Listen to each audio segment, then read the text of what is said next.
5 चीज़ें हैं, वो 5 चीज़ों के ऊपर वो एक चीज़ को छोड़ के बाकी 4 पे फोकस करता है। हमने भी इसी तरह से बाकी सब के ऊपर फोकस किया। हमने ट्रेन को जो ना अपने रेलवे स्टेशन को छोड़ दिया, उसको निगलेक्ट कर दिया। उसके ऊपर हमने फोकस नहीं किया कि वो कहाँ पर जा रही है, कहाँ नहीं जा रही है, लॉस में जा रही है, आपने बोला बाकी चीज़ों पे फोकस किया। कोई फील्ड बताएं जिसमें हमने फोकस किया और डेवलपमेंट की तरफ।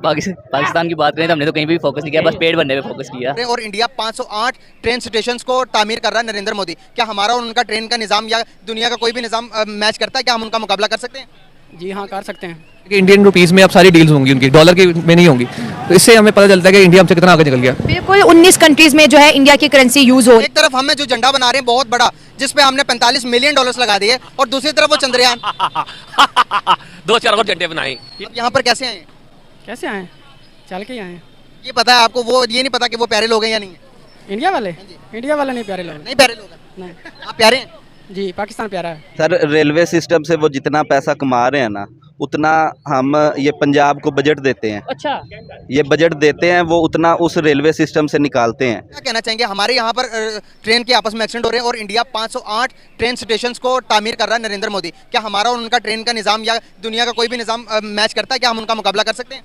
जी हाँ, कर सकते हैं। किस हवाले से मुकाबला कर सकते हैं? सुभान अल्लाह। जी, हमारा पाकिस्तान की हुक्मरान ठीक होंगे तो सब ठीक हो जाएगा इंशाल्लाह। उन्होंने कहा था कि हम घास खा लेंगे, सब कुछ कर लेंगे, लेकिन हम एक एटमी पावर बनेंगे। ठीक हो गया। उनकी बात को हुक्मरान ने सीरियस ले लिया, हम घास ही खा रहे हैं, वो अपना एंजॉय कर रहे हैं। उन्होंने रेलवे को रेवोल्यूशनाइज कर दिया। उन्होंने अपने सारे जो काम थे वो रेलवे पे डाल दिए, लेकिन हमने रोड्स पे और बसेस पे और इस तरह की चीज़ों पे हमने सारा ना डिपेंडेंसी अपनी शो कर दी, जिस वजह से हमने रेलवे को नेगलेक्ट कर दिया सारा। खिदमतगार है वो, अपनी कंट्रीज को वेलफेयर कंट्री बनाना चाहते हैं। हमारे यहाँ वो निज़ाम नहीं है। देश में रेलवे स्टेशनों की तस्वीर बदलने वाली है। रेलवे स्टेशनों को स्मार्ट बनाने के लिए प्रधानमंत्री नरेंद्र मोदी ने आज यानी 6 अगस्त को देश भर में 508 रेलवे स्टेशनों के रीडेवलपमेंट की आधारशिला रखी है। प्रधानमंत्री नरेंद्र मोदी आज वीडियो कॉन्फ्रेंस के जरिए अमृत भारत स्टेशन योजना लॉन्च किया।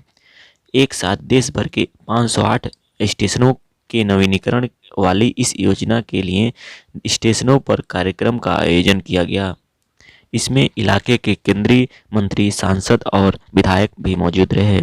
स्टेशनों पर भव्य कार्यक्रम का लाइव प्रसारण किया जा रहा है। स्टेशनों पर बड़ी बड़ी स्क्रीन लगाकर रेलवे की पूरी योजना के बारे में लोगों को जानकारी दी जा रही है। ये हमारा रेलवे जो है ये इंटरनेशनल स्टैंडर्ड के मुताबिक इसकी ना पटड़ियाँ हैं, ना इसके इंजन हैं, ना इसकी बोगियाँ हैं।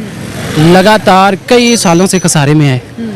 तो इस वजह से जिस तरह आस्ता आस्ता चीज़ों को चेंज किया जाता है या अपग्रेड किया जाता है ना, उसके मुताबिक हमारे रेलवे को अपग्रेड नहीं किया जाता, करप्शन की जाती है। इस वजह से हमारी साबका पटड़ियाँ हैं पुरानी से अंग्रेजों की ज़माने से हैं। तो हमने कोई चीज़ भी अपग्रेड नहीं की, हादसात तो होने हैं। इस अवाम का यही हाल होना है। सबसे पहले बात ही उधर आ जाती है कि तलीमी अदारे में अगर एक बच्चे को सिर्फ थ्योरी पढ़ाई जा रही है, प्रैक्टिकल नहीं किया जा रहा, तो वो कैसे इस तरह की चीज़ों में जाएगा? को कैसे कोई नई चीज़ बनाएगा? वो कोई कैसा नया आइडिया उसके ज़हन में आएगा ही नहीं। जब एक हमें यूनिवर्सिटी में, मैं खुद यूनिवर्सिटी से पढ़ा हूँ। कौन सी यूनिवर्सिटी? मैं university of veterinary and animal sciences से मैंने तलीम हासिल की है। और हमें 4 साल लेक्चर जब ख़त्म होता था, टीचर यही कहता था कि भाई जॉब लगेगी स्टार्टिंग पे 25,000 30,000। जब माइंड ही जॉब का बन गया शुरू से, हमारा क्रिएटिव माइंड बना ही नहीं है। बिजनेस में हमने आना ही नहीं है। कोई बाहर से चीज़ इंपोर्ट करें, इधर कोई हम इंजीनियर वगैरह लगाएं, कोई नई चीज़ बनाए, कोई उस तरह का माइंड है ही नहीं। इसका मतलब है एजुकेशन सिस्टम में हमारे और इंडिया के एजुकेशन सिस्टम में फ़र्क है, जिसकी वजह से हर फील्ड में उनके IT सेक्टर से देखें, इतने लोग निकलते हैं। गूगल में उनकी क्या कहते हैं एम्प्लॉयज़, CEO उनके हैं, एम्प्लॉयज़ उनके हैं, उनको इतना क्या कहते हैं बेनिफिट्स वगैरह मिलते हैं। क्यों? क्योंकि उनका IT सेक्टर, फिर जो उन्होंने पढ़ना होता है उनको इंटरमीडिएट से ही पढ़ाया जाए। बिल्कुल टैक्स जाते हैं, इनको चाहिए पटरी की लाइनें चेंज कर दे, और अल्लाह ना करे कल इससे और भी बड़ा। ये तकरीबन 4-5 हादसे हो गए, आपके सामने ही है। कौन से इंक्वायरी लग रही है, कमेटी बनाए, किसी को तो डी चौक में नहीं लटकाया, ना मनारे पाकिस्तान में लटकाया कि उसको लटका दे, फांसी दे दे, ताकि ये बंदे एहतियात से ट्रेन चलाए। अगर पटरी खिलाफ है, जो पटरी के जिम्मेदार है उनके खिलाफ फौरी कार्रवाई हो, उधर से भी चले जाए घर। कितने हादसे हुए, उनको तनख्वाह भी मिल रही है, अगर कोई रिटायर हो गया उनको पेंशन भी मिल रही है। हमारी और आपको किसी की फिक्र नहीं है हमारे, क्योंकि हमारे आपके बच्चे मर रहे ना, उनके तो नहीं मर रहे ना। जब उनके मरेंगे तो उनको तो तकलीफ का पता लगे कि हमें क्या तकलीफ है। उन्हीं की वजह से हम ये बने एटमी ताकत। ठीक हो गया। उन्होंने कहा था कि हम घास खा लेंगे, सब कुछ कर लेंगे, लेकिन हम एक एटमी पावर बनेंगे। ठीक हो गया। उनकी बात को हुक्मरान ने सीरियस ले लिया, हम घास ही खा रहे हैं, वो अपना एंजॉय कर रहे यानी हैं। एटॉमिक पावर तो बन गए हैं, लेकिन यह कि घास भी साथ साथ खाई जा रहे हैं, खाई जा मजबूर रहे हो हैं। गए हैं। बिल्कुल मजबूर कर दिया। आजकल की आप हुकूमत देख लें, अभी जो हुकूमत चल रही है वो क्या कर रही है। कैसे? 5 रुपए करके पेट्रोल सस्ता किया, 10 रुपए करके सस्ता किया, 20 रुपए बढ़ा दिया, वापस उधर ही पेट्रोल। अपने लोगों के लिए कुछ करना चाहते हैं। हाँ, वहाँ पे करप्शन है बहुत ज़्यादा है, लेकिन क्या कहते हैं, पाकिस्तान से बहुत बेहतर हालात है। हालांकि हम आज़ाद एक इकट्ठे हुए थे, लेकिन वो आज वो देखें हमसे कितने आगे और हम कितना पीछे रह गए। और पिछले जो 76 ईयर्स गुजर गए हैं, 14 अगस्त को हो जाएंगे इंशाल्लाह। और ये देखें अब लोग हमसे आगे निकल गए हैं, वो हमारे रुपए की कदर नीचे ही आई जा रही है। और वो लोग क्या कहते हैं, इंडिया की डील जो चल रही है कि इंडियन रुपीज़ में अब सारी डील्स होंगी उनकी, डॉलर की में नहीं होंगी। तो इससे हमें पता चलता है कि इंडिया हमसे कितना आगे निकल गया। बिल्कुल 19 कंट्रीज में जो है इंडिया की करेंसी यूज हो रही है। इंडिया की जो ट्रेन है वो दुनिया को पसंद आ रही है। इंडिया ट्रेन का एक्सपोर्टर भी बनता चला जा रहा है। वहाँ पर इलेक्ट्रिकल ट्रेन है, बड़े अच्छा, मतलब करोड़ों लोग सफर करते हैं। उन्होंने एक मेयार बना दिया अपने रेलवेज का। और हमारी रेलवे देख लें इतनी ठटारा है कि जितना अंग्रेजों ने जो रेल ट्रैक बिछाई, ना आज तक कभी किसी ने चेंज की, ना कोई रेलवे स्टेशन बनाने की किसी ने जरूरत की। हमारी तो तवज्जो है ही नहीं अपनी रेलवेज पे। तवज्जो होगी भी कैसे? यहाँ पे लोगों को खाली है कि लूट लें, अपने पैसे पूरे कर लें, अपने बच्चों का सोच लें। हुक्मरान हमारे ही करते हैं, यहाँ से पैसे चोरी करते हैं और बाहर जाके प्रॉपर्टीज खरीदते हैं। बेस्ट रेलवे निज़ाम सर्च किया कौन से मुल्क का? नहीं, मैंने कभी नहीं की। कभी आपने रिसर्च की है कि दुनिया के सबसे ट्रांसपोर्ट, पब्लिक ट्रांसपोर्ट, जहाँ पर आप अपने पर्सनल ट्रांसपोर्ट भी सर्च किए, दुनिया के दूसरे नंबर पर कौन सा मुल्क आता है? नहीं, कभी नहीं किया मैंने। कभी आपने ये सर्च की कि दुनिया की 5वीं बड़ी मैशत कौन सी है? नहीं, कभी नहीं सर्च किया मैंने। कभी भी सर्च नहीं की। हमारी मैशत का निज़ाम कहाँ पर आता है? हमारी मैशियत का ये भी नहीं पता मुझे। हमारे फॉरेन रिजर्व पता कितने हैं? 9। क्या हम यहाँ पर अभी इंडिया का मुकाबला कर सकते हैं मौजूदा सूरत हाल के हिसाब से, अगर हिसाब लगाएं तो? इंडिया की जो आप कह रहे हैं कि हम कर सकते हैं मुकाबला, वो तो एक अलग बात है। जब पाकिस्तान फ़ौज या पाकिस्तान का उनकी फ़ौज के अलावा वो तो एक जैसे न्यूक्लियर है हमारे पास, वो तो सबको पता है कि पाकिस्तान एक सुपर पावर है। यार न्यूक्लियर हम खा नहीं सकते मेरे भाई। न्यूक्लियर का हमें चूरन दिया गया। आप मुझे बताएं, आपको भूख लगी तो आप न्यूक्लियर खाएंगे या रोटी खाएंगे? रोटी खाएंगे। सर, अगर फॉरेन रिजर्व आपके नहीं है, मैं आपको कहता हूं कि हमने जितना कर्जा लिया हुआ आईएमएफ से हमने $10 बिलियन खाली आईएमएफ से कर्जा लिया हुआ है।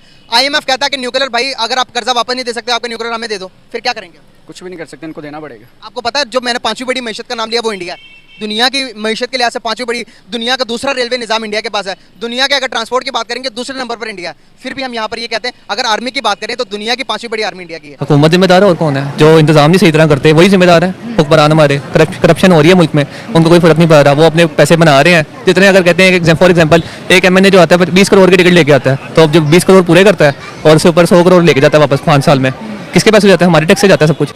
हम लोग टैक्स देते हैं, पे करते हैं। अगर पाकिस्तान, ये बात गलत है कि लोग कहते हैं पाकिस्तान टैक्स नहीं पे करते। हम हर चीज़ में टैक्स पे करते हैं, जीएसटी से लेकर हर जो प्रोडक्ट खरीदते हैं उस पर हम टैक्स पे करते हैं, लेकिन हमारी गवर्नमेंट हम पे लगाना नहीं चाहती। रेलवे सिस्टम से वो जितना पैसा कमा रहे हैं ना, उतना हम ये पंजाब को बजट देते हैं। अच्छा, ये बजट देते हैं, वो उतना उस रेलवे सिस्टम से निकालते हैं। मैं सुखे की मंडी में अपने इब्तदाई तलीम के दौरान रहा हूँ। उधर जो स्टेशन था उसको डेवलप होने की बजाय अभी 15 साल बाद मैं सुखे की वापस गया हूँ, वो स्टेशन वीरान। आगे जाने का कि नहीं चले ठीक है, वो एक बंदे की 5 चीज़ें हैं, वो 5 चीज़ों के ऊपर वो एक चीज़ को छोड़ के बाकी 4 पे फोकस करता है। हमने भी इसी तरह से बाकी सब के ऊपर फोकस किया। हमने ट्रेन को जो ना अपने रेलवे स्टेशन को छोड़ दिया, उसको निगलेक्ट कर दिया, उसके ऊपर हमने फोकस नहीं किया कि वो कहाँ पर जा रही है, कहाँ नहीं जा रही है, लॉस में जा रही है आपने बोला बाकी चीज़ों पे फोकस किया। कोई फील्ड बताएं जिसमें हमने फोकस किया और डेवलपमेंट की तरफ। पाकिस्तान की बात करें तो हमने तो कहीं भी फोकस नहीं किया, बस पेट भरने पे फोकस किया। इंडिया के प्राइम मिनिस्टर ने अमृत भारत रेलवे स्टेशन की बुनियाद रखी है, जिसमें 508 ऐसे रेलवे स्टेशन होंगे जिन्हें मॉडर्नाइज किया जाएगा, जिन्हें रीडेवलप किया जाएगा। जबकि आज ही की खबर है कि पाकिस्तान में सिंध के करीब एक ट्रेन का एक्सीडेंट हुआ है, जिसमें तकरीबन 30 लोगों की जानें गई हैं और 150 के करीब लोग शदीद जख्मी हैं। पाकिस्तानी पब्लिक से बात करेंगे कि 1947 में जो रेलवेज का सिस्टम था वो इंडिया और पाकिस्तान में एक जैसा था। एक ही तरह की ट्रेन मिली, एक ही तरह की पटरियां मिली, लेकिन आज वहाँ पे बुलेट ट्रेन बनती नजर आती है। आज वहाँ पे तेजी से डेवलपमेंट की तरफ जाते नजर आ रहे हैं, जबकि पाकिस्तान में मुख्तलिफ ऐसे स्टेशन हैं जिन्हें प्रॉपर तौर पर बंद कर दिया गया है और रेलवे का सिस्टम नाकामी की तरफ जाता नजर। देखिए, उन्होंने रेलवे को रेवोल्यूशनाइज कर दिया। उन्होंने अपने सारे जो काम थे वो रेलवे पे डाल दिए, लेकिन हमने रोड्स पे और बसेस पे और इस तरह की चीज़ों पे हमने सारा ना डिपेंडेंसी अपनी शो कर दी, जिस वजह से हमने रेलवे को नेगलेक्ट कर दिया सारा। ठीक है, ये बहुत बढ़िया किसमें फैक्टर है। बाकी तो इंडिया का बेहतर है निज़ाम रेलवे का, जैसे आप कह रहे हैं, बिल्कुल ठीक है ये बात। और हम भी जो मूवीज़ देखते हैं, मतलब मूवीज़ देखते हैं, हमें नज़र आता है कि सुबह जब वहाँ इंडिया में जो ऑफिस वगैरह के लिए, स्कूल यूनिवर्सिटीज़ के लिए लोग जाते हैं तो वो रेलवे का सफ़र ज़्यादा करते हैं। हमारे यहाँ पे तो ऐसा कई ऐसे स्टेशन हैं जो वैसे ही बंद कर दिए गए हैं। ऐसे ही है सर, वो बस उन्हें नेगलिजेंसी का बहुत बड़ा फैक्टर है। दूसरा, एक हमारी जो लोकल रेलवे है वो होनी चाहिए। दूसरा, ऑरेंज लाइन ट्रेन जैसी हो ट्रेनें भी बननी चाहिए लाहौर में और बाकी शहरों में भी, ताकि इन नेटवर्क आप सारा जो है ना पब्लिक ट्रांसपोर्ट को नेटवर्क कर लें। बेशक आप उसको दूसरी रेलवे लाइन से कनेक्ट कर दें या इस रेलवे लाइन से। रेलवे का बहुत बड़ा है। ऐसे आप अगर लंदन शहर की बात करें, उसमें सबवे का बहुत बड़ा जाल है पूरे लंदन शहर के नीचे। हालांकि one of the modern city है दुनिया में। अब लाहौर इतना मॉडर्न नहीं है या सिंध में इतना मॉडर्नाइजेशन नहीं है, लेकिन वहाँ पर तो रेलवे की ज़्यादा ज़रूरत है मेरे साथ।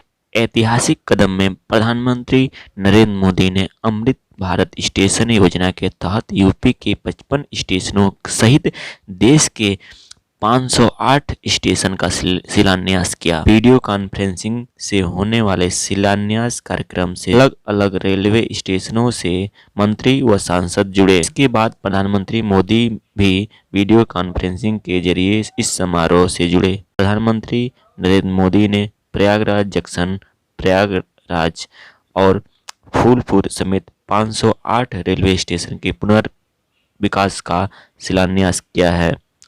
वीडियो कॉन्फ्रेंसिंग के जरिए शामिल हुए पीएम मोदी ने रिमोट दबाकर शुभारंभ किया।